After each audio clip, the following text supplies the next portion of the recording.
You see what it says? What does it say? It says, "You're live." Hey, everybody. You're live and in person. That's what it said. I hope that's true. I hope that YouTube hasn't told us a fib and we're not actually live and we're just talking to a camera with nobody there. But I suspect that we are, in fact, live. Hopefully, you can hear us. It says, "Oh, thank goodness I'm here. Hope everyone is well and doing the best you can during this time." Thanks, Carolyn. Yay. So, yeah, just drop audio and video are great. And we're going to remember that last time we were on your channel, remember, a couple people said the audio wasn't coming through all that great. And I remembered that. And so did you? Good job. I do. I remember things like that. And so we're going to make sure to use our inside voices. Just why not? This is really funny. I've been seeing a lot of comments here that I hit you with hardscaping. Well, I don't know. Clint started the whole thing. How'd that get out? About you giving me a look if I do something, and then that's what we do. We give looks. I don't know. And then it just started with I was gonna get bonked in the head. But anyway, we'll continue that discussion later because for people who didn't see the chat, they'd have no idea what that's all about. So welcome. Glad you're here to a nice little Sunday evening stream. Yay! A little extra one that we do every once in a while over here so we can talk about plants and nano and and all things small and scaping. Yeah. Scaping and small. Small scaping. That kind of sounds like your channel name. That sounds familiar. Before you get started, this is the great part is I get to kind of hang back and read comments and stuff before you get started. The announcements for today. Okay. We have a fun video coming out tomorrow with some really awesome fish that are going to be included.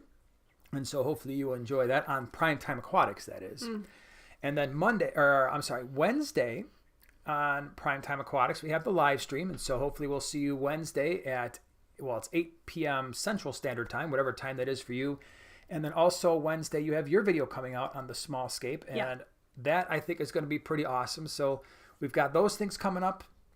And I haven't actually settled on what I'm going to do for Friday just yet, but I think it's going to be one of my ideas that I've had for a while, and I'm really excited to do it. So I think that's coming out on Friday. I already see Finn Wiggles. Hi, Finn Variatus. Yeah, those are definitely going to wind up in a video in the not too distant future because I like those a lot as well.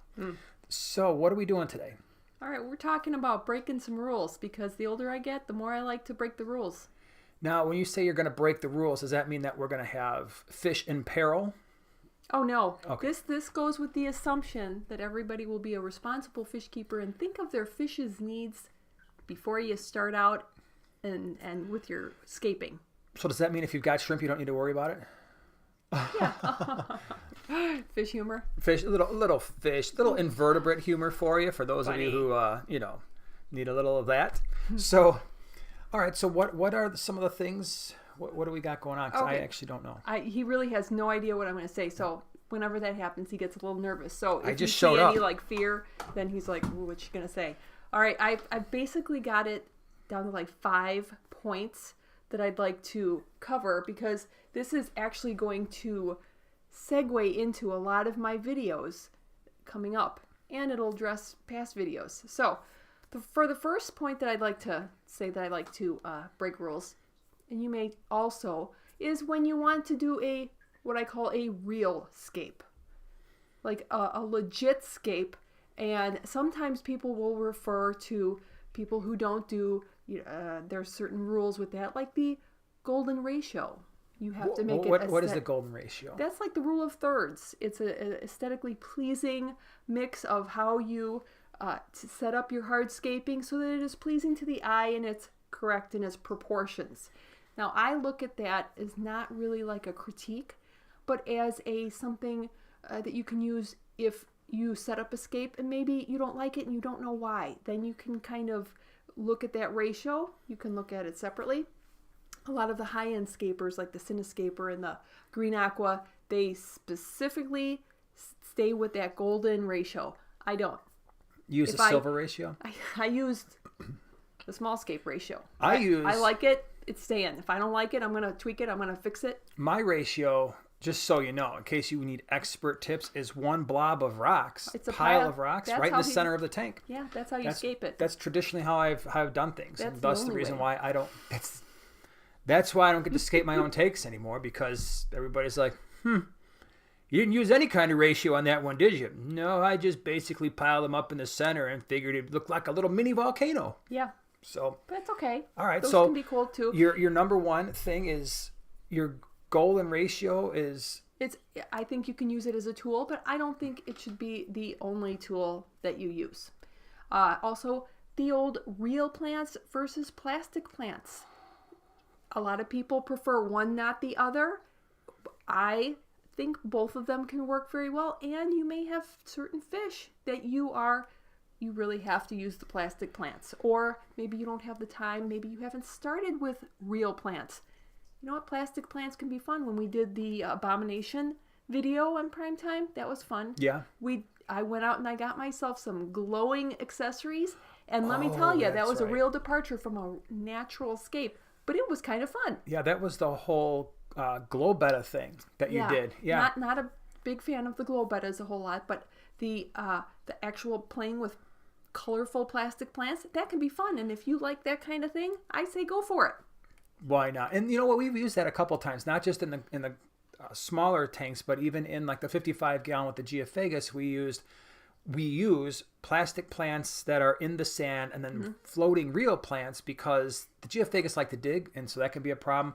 In the 150 with the Severums, it's pretty much, for us, Severums eat every green thing we throw in there. That's why I put in duckweed, I put in hornwort, all kinds of stuff, and they just snack on it. And so we tend to use plastic plants in that tank too. So yeah, I guess that's like if you're a hardcore aquascaper, using plastic plants might be scary, and you've done it. Yeah. So I guess you're just breaking a rule there. There you go, all over the place.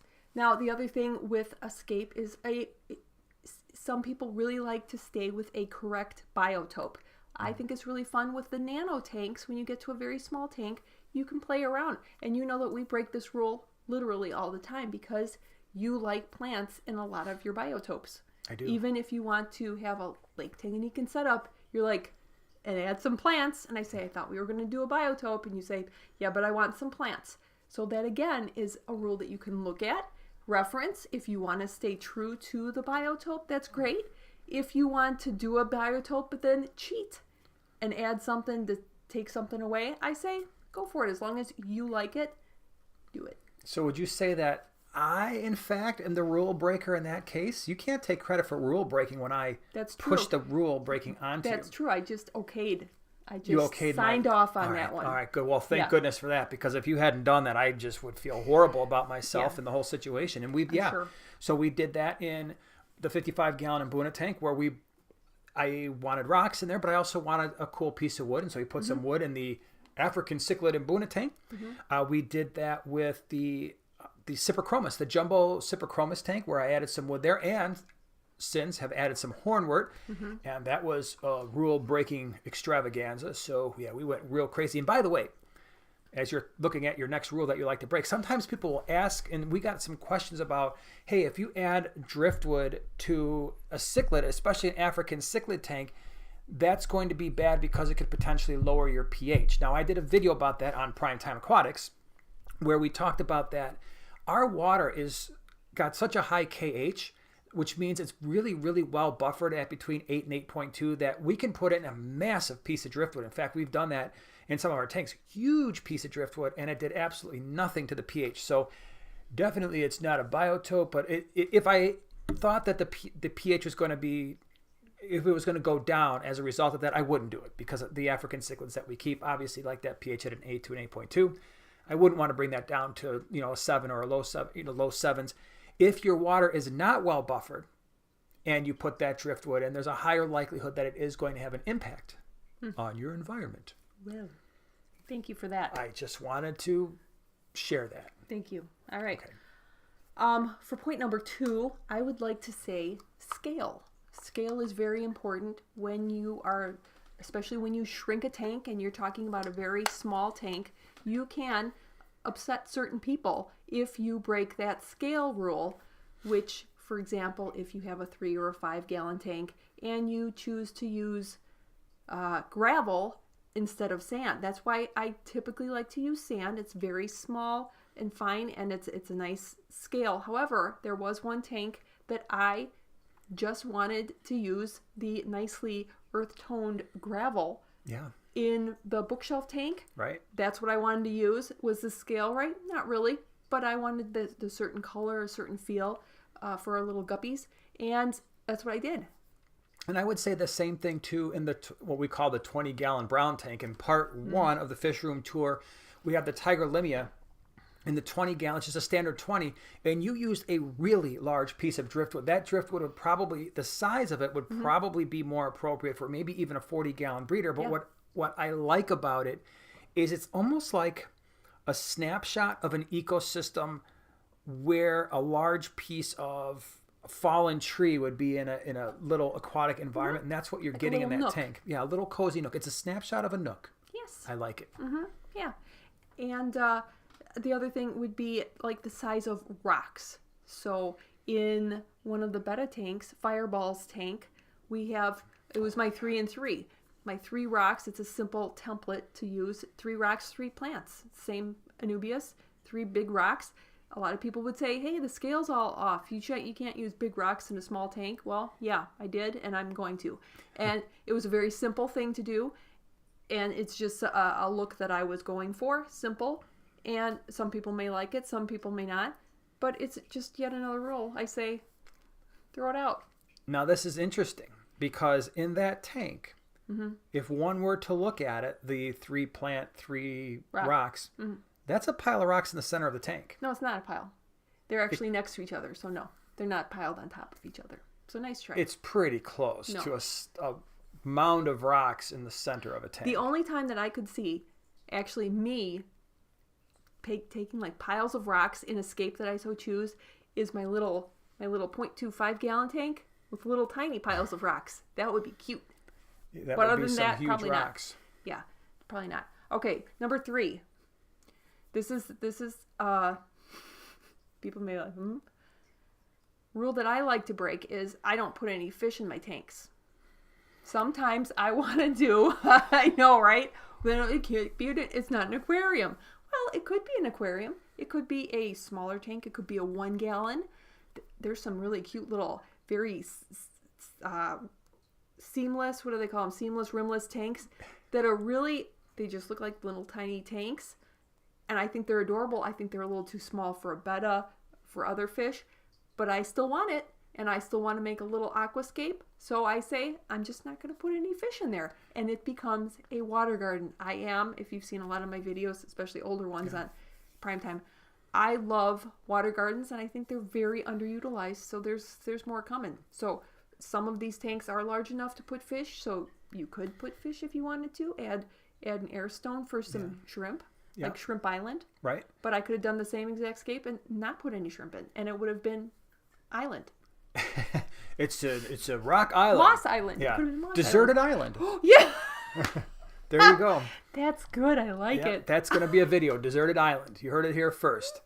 I'm going to make it with a pile of rocks in the center. Yeah. And I never liked water. Well, I guess I wouldn't say I never liked water gardens, but the first couple water gardens you did, I was like, okay, well, where's the fish? You've got, pretty much like, where's the stuff that's going to swim around? Where's the interest? And it was just some plants and some rocks and still water. I'm like, okay, that's great.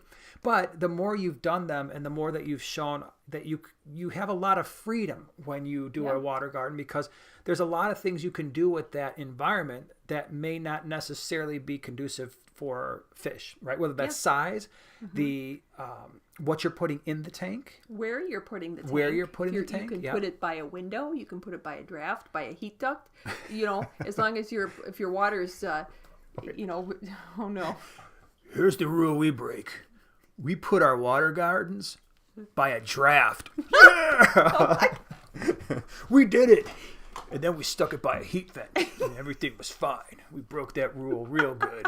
Yeah. One time we put a water garden right next to an open window in the summertime.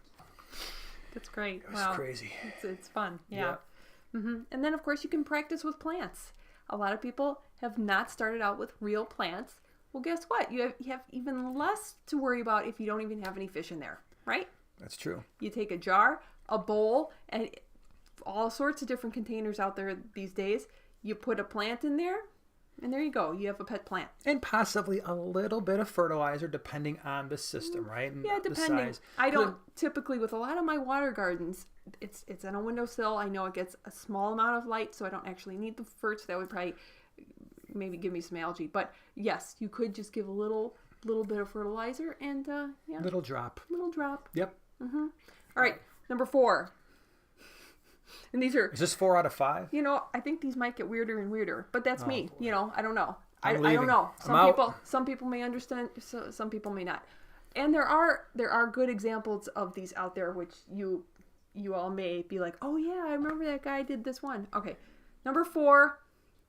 Who says that you actually have to replicate an underwater scene? I don't. I think yes, you're putting it underwater, but I did the English garden tank because I like the look of an English garden. And a full-size crypt, I really think it looks like a multi-trunk tree sometimes. And in a little gardenscape with a large boulder, small rock, and a little stacked rock wall, it could look like a little English garden.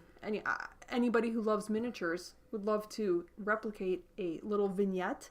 And I say, put a landscape underwater. Sometimes it can be really fun. I always thought Anubias looks a lot like Anubias.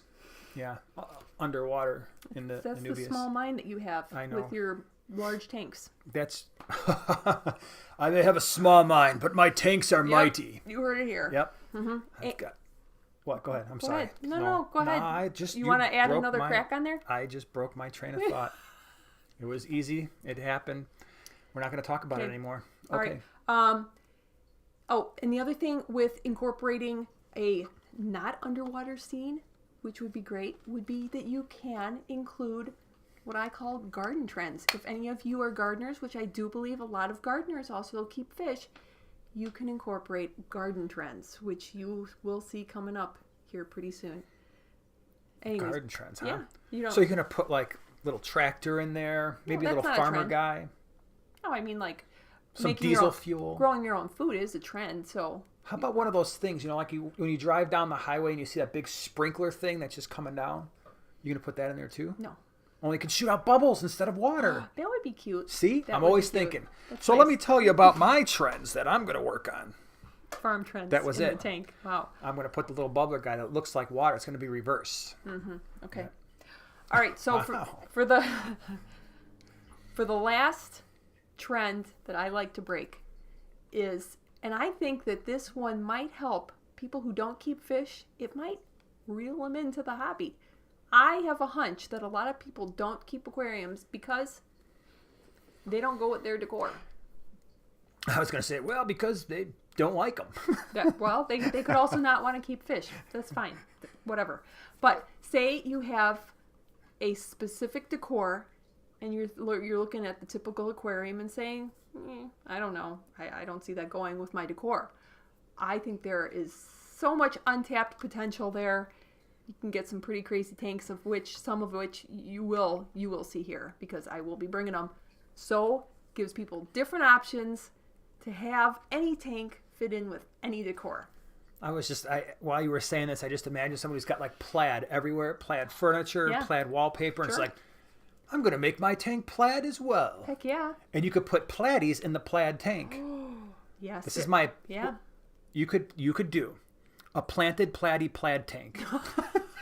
That's another one that we're doing on this channel. Nobody takes our idea, okay? A planted plaid tank. The triple P. It's happening. Along with my farm thing. You know what? You came here because you thought that she was going to give you these off-the-wall ideas. I've already come up with 2. The reverse farm, where the water shoots out of the thing that's supposed to be shooting out water, and the planted plaid tank. That's my other one that I'm going to be doing. Okay. That's I cool. can't wait. That's good. Yeah. It's a catchy title, too. You wait. Okay. Prime time. It's going to be my best video ever. Nobody's going to watch it. All right. All right. So those are your 5 things Yeah. that you I say, chuck those rules out the window. chuck them right out the window. So let's go ahead. Let's start looking through the chat here and see what we got going on over here. After that, I'm sure everybody's like, you know what, I don't think I'm going to ask them any questions because I don't really need that mess they're describing in my house. Let's see here. Oh, I went all the way back to the beginning of the... oh, boy. Yeah, the conversation we're having, and that won't make sense to everybody's here. some Terry people. And... Yeah, I saw... let's see here. And big thanks to Myrtle and Clint. And do we see Mary Page? Mary Is Page she in the she house was too? driving around or something. She was like a world traveler. Hey, Cheryl. Yeah, so there's all kinds of stuff going on. Let's see here. Okay, so let me scroll on through here and see what's going on. Let's see. Oh, Dan. A good scape is one you like and works for the fish. Dan, You got it. That is words of wisdom right there. Yep. You got it. And you know, we talk about this stuff, but obviously, and on a more serious note, yeah, this scape should be safe for the fish, whether that's the wood, the rocks, making sure it's not super sharp, making sure that it's not going to leach chemicals out. All of those things are important. Finn Wiggles, I need to be a member of this channel, but there's no button. Someday, I'm so tiny. yeah, her channel's still on the smaller side, so someday she hopefully will have a button I'll have too. a button. Yeah. Yeah. Boy, can you imagine? That'll be some really crazy stuff I can pull out for members. Wendy says there are some really nice silk type plants that are great. Yes. You know, so and maybe some of you can kind of chime in because I'm actually very curious about this in the live chat, and that is a long time ago. I'm thinking maybe this was 8 or 10 years ago. I got some silk plants from one of I don't know if it was Petco or PetSmart. I'm like, oh, these are really cool. They do look a little bit more natural. I put them in a 75-gallon tank, and I'm not kidding you. Within like 4 months, they had all just like shriveled, and they just lost their color. And I was like, oh man, these things just absolutely fell apart in the tank. So my question is, are they any better now? So because I've thought about using them at times because they do look a little bit more natural than some of like the hard plastic, you know, light green plants. But I've always been a little bit shy of doing it or hesitant because they really, I mean, they fell apart. Wow. I'm not kidding. Within 4 months, I had to pull them out. I'm like, these things are just, they don't even look like plants anymore. They're just like spools of thread or something. So if you've had good luck, I would love to hear what the update is. All right. Jennifer, how's everyone doing tonight? Doing well. Thank you for asking. Hope you're doing good too.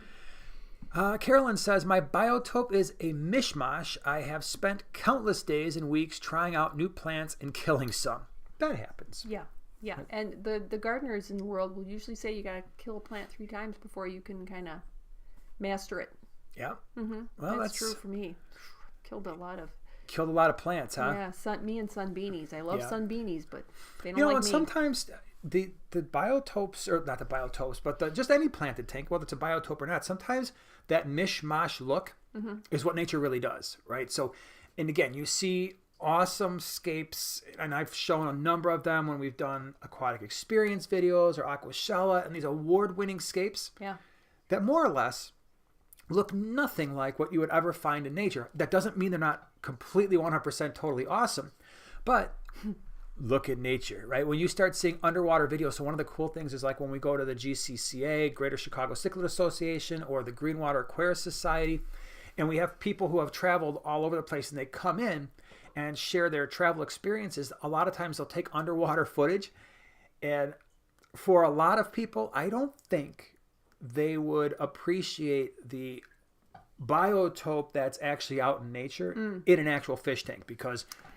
as you've already mentioned, that could really clash with your home decor, unless your home decor is a dirt floor, maybe some just dust everywhere, and some broken branches and furniture all over the place, and then you can just put that in the corner and be like, hey, blends right in. It's a biotope. Yeah.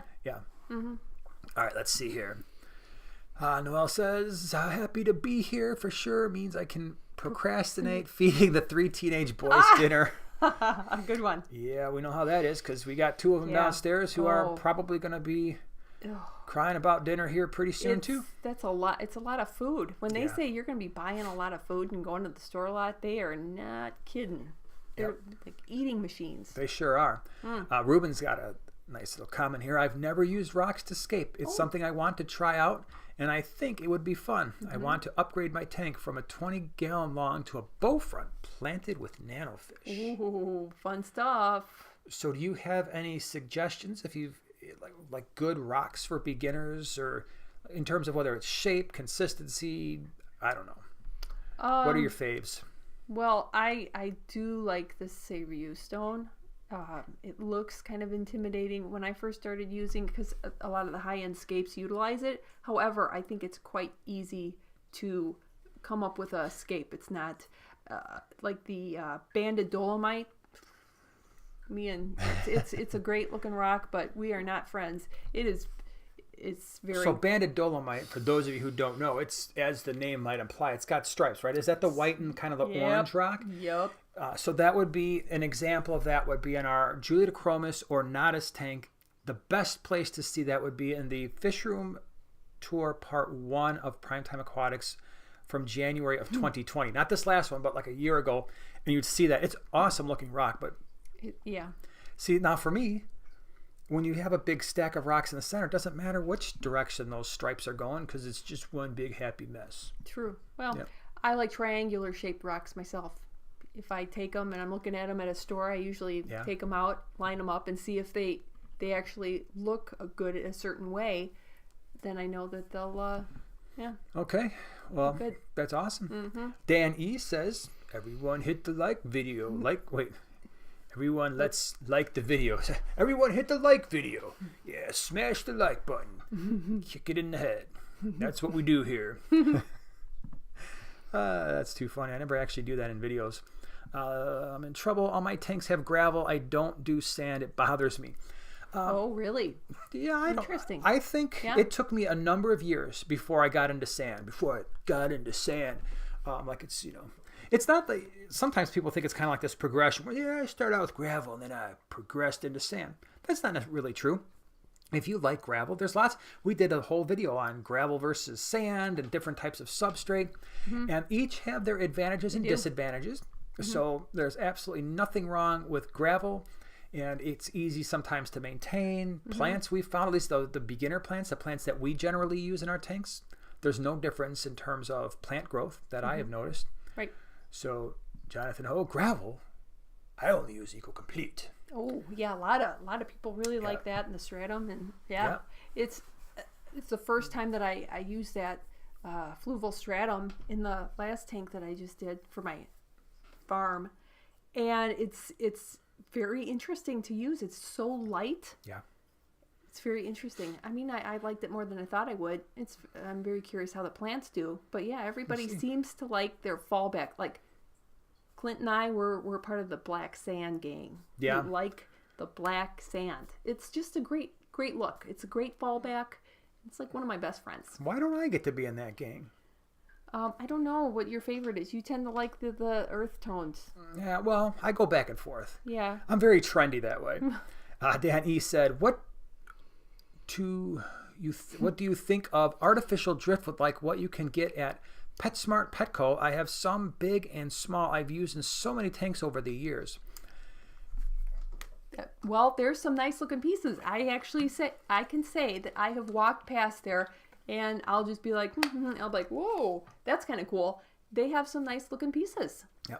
I've used it. If you look at some of the, I think it was the Fish Room before the Fish Room videos that I did 2 of them. In the 150, that's basically what I started out with. It had the blue, and if you remember, because you wanted blue gravel. I did. So here we go. Hey, why not? We set up a 150. Well, first of all, we had to negotiate because she's like, a 150? I don't know. Do we really need that tank right now? And I was like, yeah, this is many years ago. This is like 12 years ago. Yeah. And so we got this 150. We got it just the standard 4-foot 150 that you get at PetSmart. And of course, the deal was if I got the tank, she could pick out some of the decorations. She picks out blue gravel, and I picked out black. So we kind of mixed the blue and black gravel together. Yeah.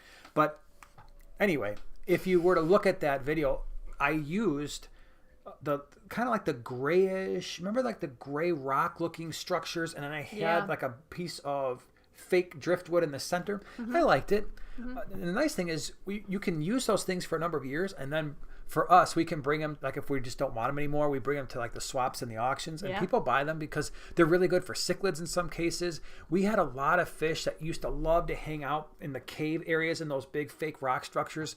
Some fish we wouldn't see for years because they would just go in there and never come out unless it was feeding time. But yeah, the nice thing is too, I guess they don't alter the water chemistry at all, right? They probably, at least in terms of that compared to real driftwood, you don't have the fungal and bacterial coating that you get in the first couple weeks. So yeah.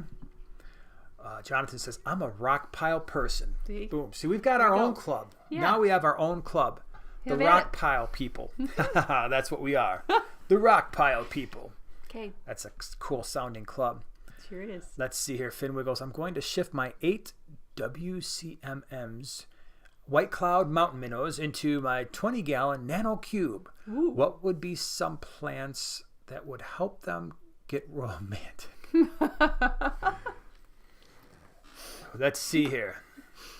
Well, if you're interested in breeding them, the white clouds, I would suggest doing one of two things. One, do some type of Java moss. So when they do the egg scattering thing, if you wanted to get the maximum fry survival, you could pull the Java moss out and throw it in another tank, and hopefully they hatch.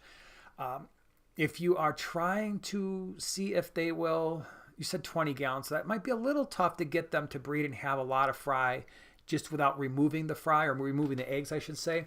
If you really wanted to try that, then you'd probably want, just generally speaking, to be a heavily planted tank where you've got maybe some crypts at the bottom, and maybe, crypts, just your standard crypts, Anubias, Java fern, Java moss, again, for the eggs to go into, and then maybe a little bit of hornwood at the top. But I think if you really want to get a lot of white clouds, the Java moss, let the eggs go in there, and then throw them in another tank and see if you can get them to hatch out. Because I know a lot of people who use like spawning mops and stuff for those. Mm-hmm.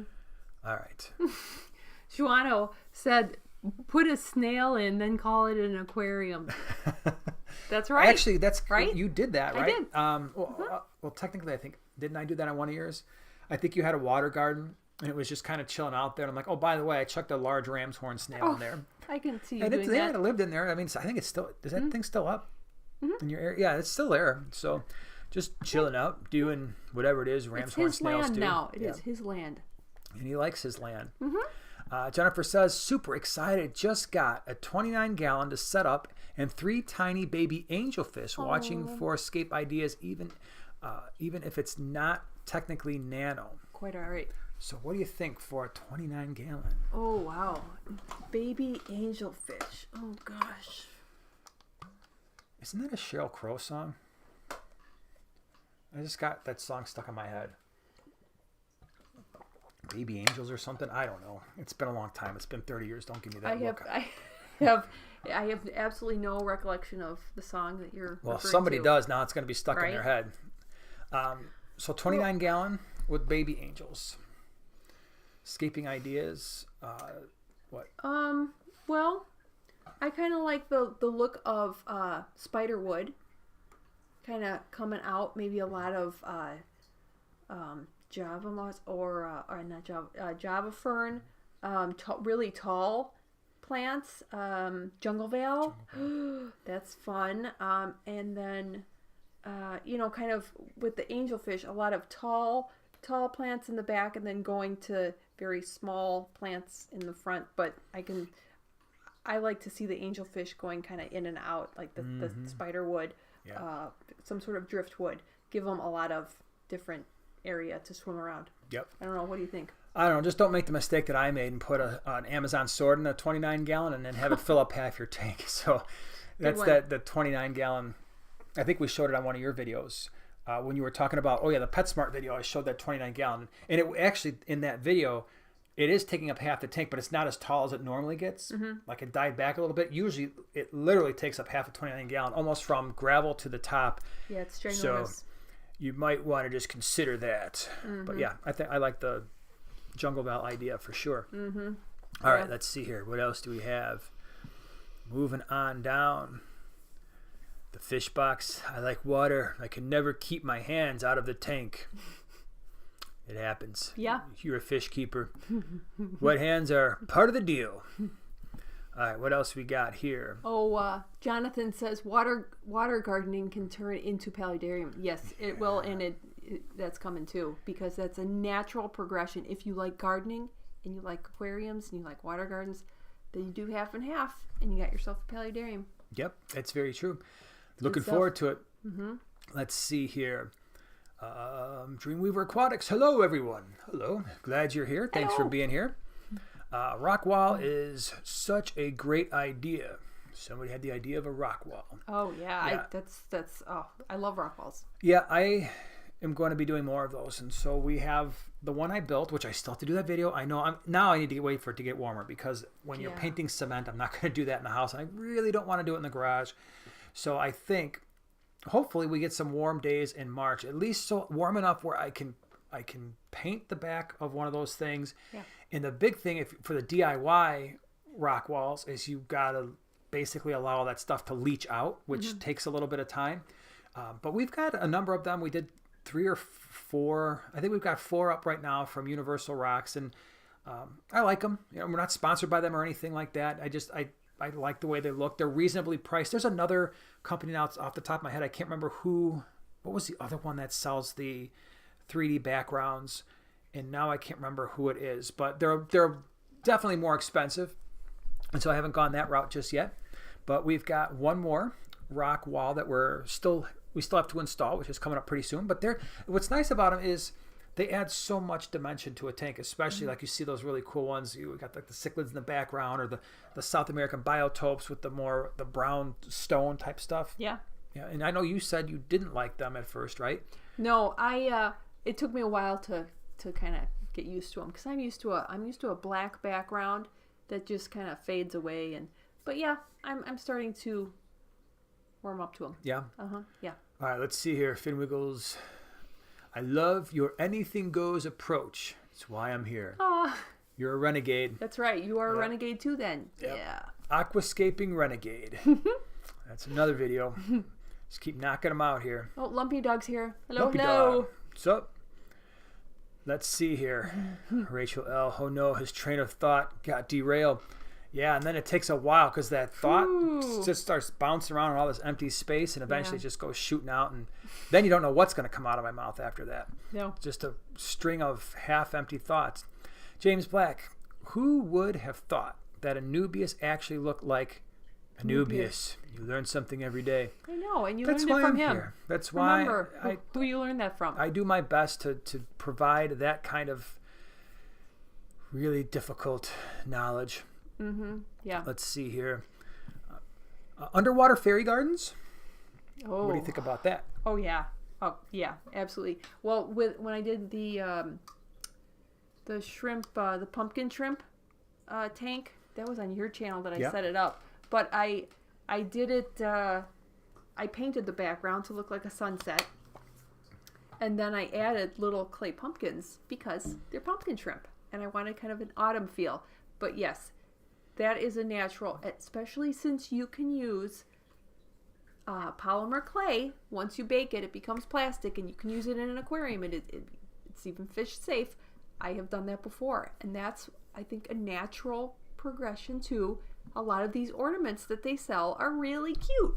When I set up the 10 betta tanks, they each had, well, half of them had a little ornament that are very cute, very fairy-esque, that have little mushrooms. It was a little log with little mushrooms, a little butterfly on a little tree stump. Yeah. So cute. Oh, yeah. Yeah, yeah. I also had a little tractor carrying miniature clay pumpkins on your... There we... Yep. That could happen. Yes, that's a natural... They could all be falling off the back. Yep. A little smashed one. Oh, just for realistic, Yes. You just want to be realistic. Yeah. Danny said you can have corn growing out of the tank, too. Real corn. Yeah. I love it. Right. Jonathan said, what about nano hydroponics? Well, you want to... Yeah, that's we're both so... looking over here. We're both looking that way because... Our tank over there. At one point, and I guess they don't do it anymore, right? Because you looked everywhere. Oh my gosh, we got a tank from Aquatop, and I thought it was great. It had been out for a while. In fact, I think they discontinued it at this point, but it's a 5-gallon. And there is a plastic tray that connects to the top of the tank, and the pump sucks water out of the tank. It goes onto this plastic tray where you put gravel on top. It goes through the gravel and then back into the tank. And it can also go over kind of like a waterfall thing. And I was like, wow, this is a really awesome thing. And so I reached out to them like, hey, do you got any more of these things? Because we want to set some more up. And they're like, I don't think so. And we checked Amazon and everywhere else, and they don't have any more. But I thought it was really well done. And we'll have to put a video out on your channel at some point. I've never actually shown what I did to it because that was, if they're gonna give me a tray that's gonna sit on top of a tank, I'm gonna make it look like land. Yeah, that's what I did. I think it's called a nanoponic. Yeah, it was Nanoponics by Aquatop, but I have not seen those for sale anymore, and I think it's a great idea. And the other companies I think are starting to make them. I thought I remember seeing at one of the big box stores something similar, but. And that's something even in the fish room that I would like to do more of, and that is add in the aquaponics side into maybe an entire row of tanks, so we can make the water go a little bit longer. Yeah. Less water changes, a more natural sort of complete ecosystem. We'll see. Let's see. Let's see here. We've got Alhana. Is that how we're? Okay. I'm trying to convert my gardening friend into an aquarium friend. If I could get her into underwater fairy gardens. Oh yeah. There's always threats too. I mean, you could go that way and be like, you know what? I'm sorry, but I'm a fish person too, and I need you to be a fish person, or we just have to stop talking. You know, you could go that way. Right, and really to get a gardening friend into an aquarium friend, all you really need to do is shore the plants. Yeah. And keep in mind, there are a lot of plants like Anubias that can grow immersed or submersed. So you can have the best of both worlds. You can be like, hey, you can even grow this one out of the tank. Yep. Or you could ask for her assistance with some gardening, because that's how you roped me into scaping a tank, is because I was really into gardening. That's right. Yeah, and then I got into scaping, and here we go. Holy cow, we got a lot more questions here than I thought. Let's move this along, because I think I kind of was scrolling way up at the top. Let's get some of these that got us all highlighted and stuff. Let's see here. Let's scroll down a little bit, because this thing just refreshed, and so all of a sudden all these comments just popped in, and a bunch of questions. Noelle, my 50th birthday is in 2 weeks.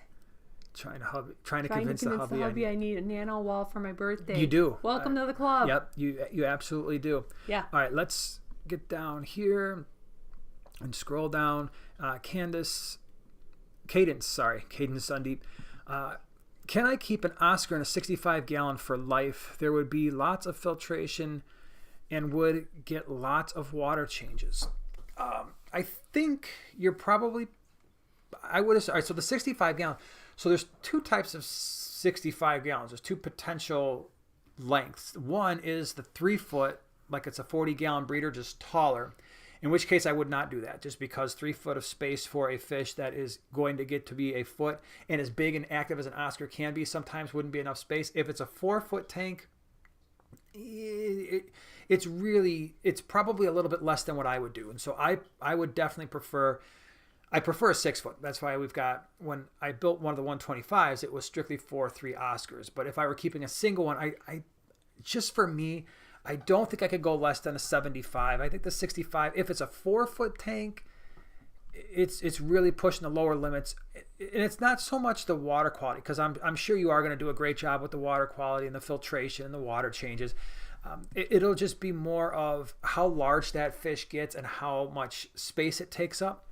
So I don't know if it'll be optimal for life. Certainly for instance, we put our 3 Oscars, they were like an inch. They were in a 55-gallon, and they stayed in there as a grow out, but they Oscars grow so fast, and they were out of that 55-gallon within a few months and had to go to the 125. So EJ Fishes, Eric, nice that you're here. Thanks for being here. Let's see here. Let me scroll down here, because I missed a whole bunch of stuff. People are leaving all these comments. I'm failing at my job. Wow. I'm not good at it, apparently. Let's see here. Ripple and water. What's better for raising water hardness, crushed coral or aragonite? The aragonite, I think, is better. So you've got GH and KH. The crushed coral often will raise the GH, but have less of effect on KH than Aragonite would. Some of the best stuff that you can do is the Aragonite, and then also the Carob Sea cichlid mix is a really good option. Places like Fritz isn't the only one, but they sell like the cichlid buffer, and it kind of just gives you the directions how much cichlid salt you should put in the tank. So I would probably go the Aragonite if it were me. All right, what else here? Hello, love this guy and his wife's channel. Thank you so much. Thank you. All right. Still scrolling down. Man, I really did a bad job here. Drew, I have lots of Java moss and some guppy grass in my white cloud tank, but I haven't seen any romance going on. I think either the water is too cold, 55 to 60, or they're not old enough yet. Could be both of them. You know, anytime you've got, and the white clouds are cooler water fish, no doubt about it. The temperature's not an issue for their life, but the reproduction will slow down when you're on the lower end of just about any aquatic animal, whether that's shrimp, fish, whatever. Let's see here. I'm still scrolling. Wow, man. There were a lot more comments here. I failed. You're doing just fine. Liz said, my angels have the octopus plant in there. It grows like crazy and they love it. Ooh, that's pretty cool. Yeah. Yeah, that's a good one. Yeah. All right, scrolling down. All right, let's see here. Wait, Jeffrey said maybe Angels is the Sheryl Crow song? Is that what you're thinking? Oh, yeah, that's... Baby Angels? Yeah. Okay, there you go. It wasn't Baby Angels, so I can get that out of my head while I'm looking at my angelfish. Finn Wiggles, Joanna, would you ever consider getting into aquatic plant mystery snail sales? Hint. Oh, wow. Mystery snails? No, I don't see myself shipping livestock. No, that would stress me out a lot. You do see yourself shipping dead livestock by the time it gets there? Funny. You're funny. Oh, wow. Okay. That's why I'm here, jokes. But plants or like scaping or something other than that, I could see that because I have personally always wanted to have my own store. Yeah. It's just I've always wanted to have a store, even if it's going to be a fake store in my plant loft or something like that. It's a store where we just pull from your store to the other tanks. Yeah, because it's just the retailer in me, the setting up a display, selling merchandise.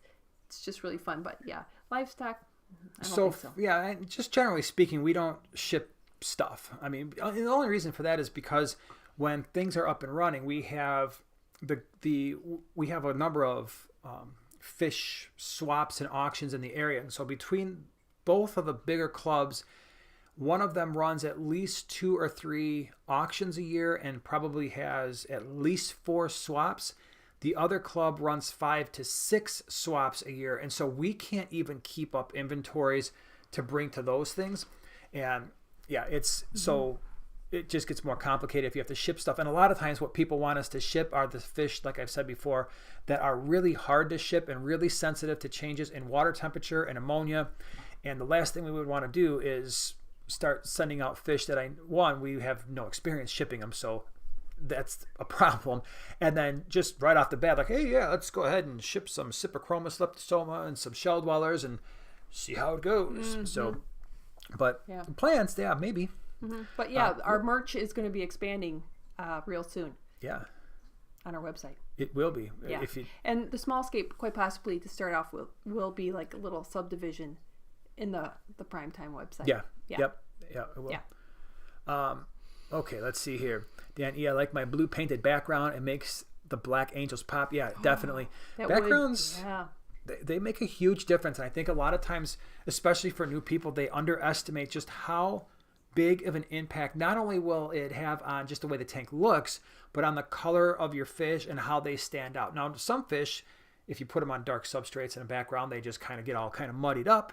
But a lot of fish, especially most of your standard tropical fish, they really show off nice on a blue or certainly a black sort of background there. Mm-hmm. So, yeah, very cool. Mm-hmm. Let's see here. Well, so have you decided what you're going to do with that little teeny tiny little Anubias that you showed off in your video? Oh my gosh. And it's so funny. I check on him like every day, just like he's a little pet of mine. He's in the shrimp tank.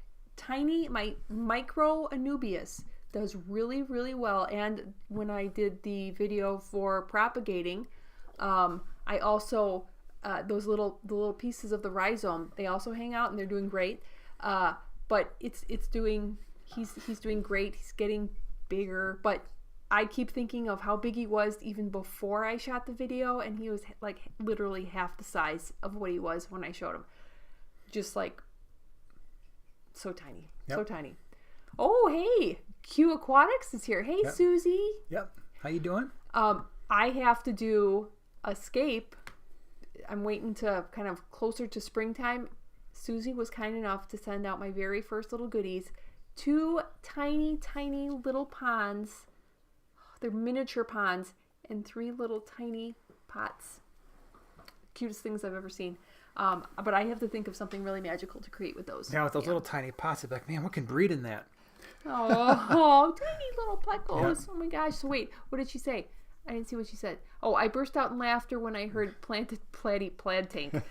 Yeah. Yep. Gonna happen. That's actually so catchy that I'm pretty No, bummed that I didn't think of it. I know. That's just where my mind went. And I do love plaid. So They've gone to plaid. What movie? No, don't say. I won't say it, but plaid on the background of a tank, that would be sweet with some plaid on the back of a tank. Oh my gosh, you'd probably never see the fish. White sand. Yep. Oh, that would be very striking. All right, so Carolyn asks, have you ever tried Ludwigia? I don't even know what this is. Oh, I don't know how to pronounce it, but Peruensis? red. Peruensis? Red. Red. They aren't nano, but I was just curious if you had good luck with them in the low-tech aquarium. So we haven't used that plant. We should get it and try it out. Anything red is cool. Anything new, Yeah. I always want to try. Yeah. That's right. But that one, no. Oh, I thought I was at the bottom of the comments, and then a whole bunch more. Just so you know, something is going on with our comments where it just all of a sudden it populates a bunch more. Unless I'm just doing, like I said, a bad job of this. Let's see here. Ripple in Water. I've seen your mystery snails on some of your vids, and they look so awesome. I decided to get some. Well, thank you. Yeah, Hey. we've got, so in the fish room, mystery snails, we've got golds, which we've bred a lot of. We've got blues that are now breeding in the 20-gallon brown tank. And then we've got the magentas. And I noticed I had them in a 10-gallon, and they laid a bunch of eggs on the lid of that. But the problem is that lid is so far away from the water level that those eggs dried out. So I'm going to lower the water level in that tank, and then hopefully they'll lay the eggs right above the water line, and we'll get some of those, because that's actually the ones I really want to get more of are the magentas. They're really cool. So, Alhana, you are making me miss the swaps and auctions. Yeah, I know. And the meetings too. Yeah, it's just the regular monthly meetings of the fish clubs are so much fun. Oh, they got it. Spaceballs. Wow. Where? Well done. Bunch. I see a lot of. So Spaceballs. Oh, Spaceballs the movie. And Space Greg. Boys. Greg the Space guppy guy. Boys. Spaceballs the toilet paper. Yep. Merchandising. That's right. And Cheryl got it too. Wow. All right. I like Cool. it. I love it. A lot of Spaceballs fans up in here. May the Schwartz be with you. That's right. Kim, I decided to try rooting some pothos in my tank. I like the vines to grow up and be able to decorate with them. Any tips on getting them growing? So the best luck I've had is more or less just leaving them alone. And I know there's some tips for you. Don't mess with them. Knock that one out of the park. I know. That's why I'm here, to talk about plants. But at one point we had, I know I've mentioned this a couple times, but I just put the stems in, the roots grew. The thing there is you just got to make sure the nutrients are in the water, right? So you don't want to have this thing where it's like, well, I got a tank and I've got a neon tetra in here and it's a 40-gallon breeder. Those pothos should grow really well. So the pothos that we have grows best like in our overstock cichlid tanks. In the 40-gallon breeder, when I had like the group of 10 electric blue, I think it was 8 or 10 electric blue acara were in there at one point. The 125 Oscar tank, until one of the fish started eating up all the roots.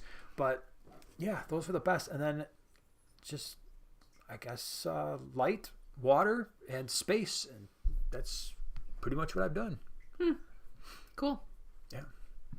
All right, let's see here. We'll take just a few more questions because, believe it or not, it's already been almost an hour. Isn't that crazy? Wow, time flies. And I'm sure that the children are getting hungry. Let's see here. Fish Kid. No, I'm asking Jason to put some in his shell dweller tank. Put some what? Hold on. I see Fish Kid talking about a prank, then a tank. Wasn't a prank, it was a tank. I missed it. I don't know what Fish Kid wanted me to put in my shell dweller tank. I hope it wasn't something like a dove-eye or something. All my shell dwellers are gone. Let's see here. Petsonics / multiple aquariums? Mary! You didn't read that one. Yeah. How's it going? It's going well. Thank you for being here. Let's see. Danny said, I have purple striped mystery snails. So, yeah, that's the magentas that we have. That's how they were sold to us. Yeah. That's what they have. They're like kind of tan, and they have the purple stripes, which are really quite awesome. Very cool. Yep. I like the blue myself. I'm partial to the blue. They're like a nice steel gray blue. And the darker bodies are kind of interesting too. Jonathan said, pothos are climbers. Giving them something to grow onto and having a light source further away will help them stretch. Yeah, that's a good point. Because when our pothos have grown up the wall, they basically just cling on to the wall. We don't have drywall down there. We have like little wood planks. And it was growing up, and then it would grow to the next highest tank where there was another light. So they were crazy. Farmer T. Oh, hey, Tom. Looks like a black fluff ball. And on the top of it, the ball has powder blue top to it. Grows on my plants nearest the light. Do you know what it is? Oh, so we must be talking about, I'm assuming it's probably blackbeard algae. So it looks like a black fluff ball, and on top of it, the ball has powder blue top to it. Wow. Grows on my plants nearest the light. Do you know what it is? I have found when blackbeard algae is starting in some of our tanks, that's how it will start, is what you're describing. So it might be that. Sometimes that just means there's a lot of nutrients in the tank, and so we have to kind of manage the amount of nutrients that are left over, especially nitrates. And just be careful with it, because if it's not properly controlled, it will start out on top of one plant, and then it will wind up all over the place. And it's probably out of the algae one of the more difficult ones to get rid of, just because not a lot of things love to eat it. So yeah, let's see here. Just tweaked a spare internal cheapy filter by removing one clear cylinder and added 10% fine filter to the existing coarse media, increasing the power. Great results after 4 hours of water clarity. Yeah, so I'm sure adding the fine filter floss is just sucking all the stuff out of the water column, which is pretty cool. Oh, Danny brought up a good point. If you are specifically looking for mystery snails, Lab Snails she does ship live snails. She does this on she's got really great snails that even know how to dance. Wow. Well, that's important. It is. I'm going to breed dancing snails. It's going to be my next thing. All right, let's take, what do you say, 2 more questions? Okay. So if we got 2 good ones, let's see what we have here. Rippling water down there. Do black mystery snails get big? Hold on. Hold on, I lost the question now. Oh, as in too big for larger nano aquariums. Do black mystery snails get big? It depends on how small what's the smallest tank you've had a mystery snail in? Like, I know you did the 2.3, but you take the full growns out, put them in a larger tank, and then just keep putting in some of the smaller ones. So that probably doesn't work. I would say 5 gallon. Well, yeah, because a lot of the 3 gallons that you've had just for mostly plants, they start looking pretty big. They can get, the scale is like that big. Weird. Yeah. So an inch and a half, and then it's not that they're like, oh my gosh, I just abused my snail by putting them in a 3 gallon, because it's not like they need a bunch of space or they're sad because they don't get to snail around the sides of the tank as far. But it just, in terms of scale, you might want a 5 gallon ish, but that's just more for scale. If you don't care about that, probably a 3 gallon is fine, as long as they're getting the appropriate amount of food. Yep. Yeah. All right, one more wonderful question. Let's see here. What do we got? I missed a bunch because then the thing went all crazy again on me.